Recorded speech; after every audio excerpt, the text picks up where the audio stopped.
Alright,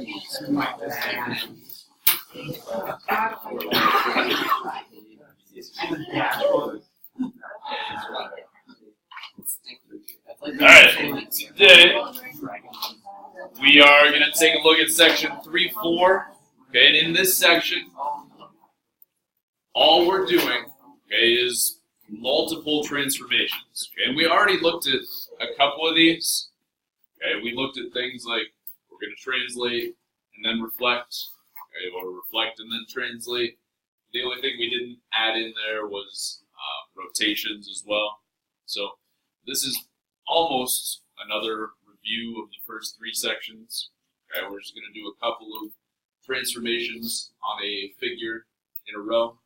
So if we take a look at this first example, we're taking this triangle ABC. It's got vertices at 3, 3, 4, -2, and -1, -3.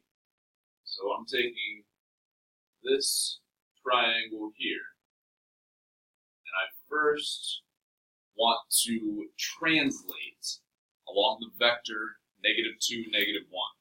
Okay, so remember this notation just means the same thing as this, right? Left 2, down 1, right? So all we're going to do is subtract 2 from each x-coordinate, subtract 1 from each y-coordinate.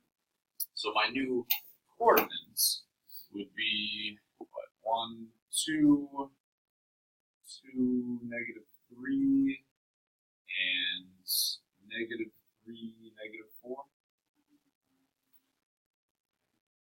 So let's graph that figure. So 1, 2, prime, 2, -3, and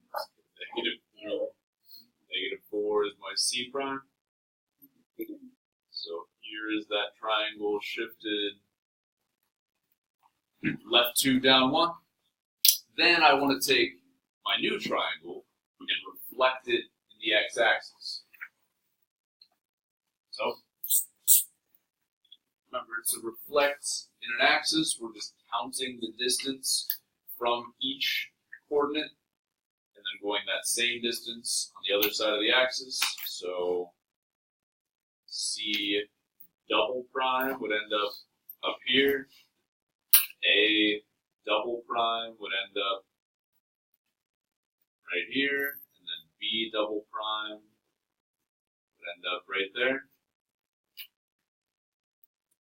So here is where my triangle would end up after a reflection in the x-axis. Okay, so those points will be at 1, -2, 2, 3, and -3, 4. Okay, so our rule for that, if you want to remember a rule, is just taking the opposite of the y-coordinate. Okay, but personally, I think it's easier to visualize it on the graph. Just counting the boxes to the line of reflection and then going that same distance on the other side.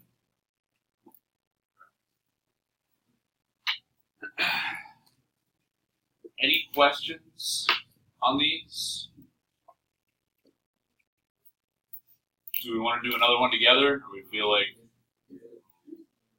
all right. So let's take a few minutes then, and you guys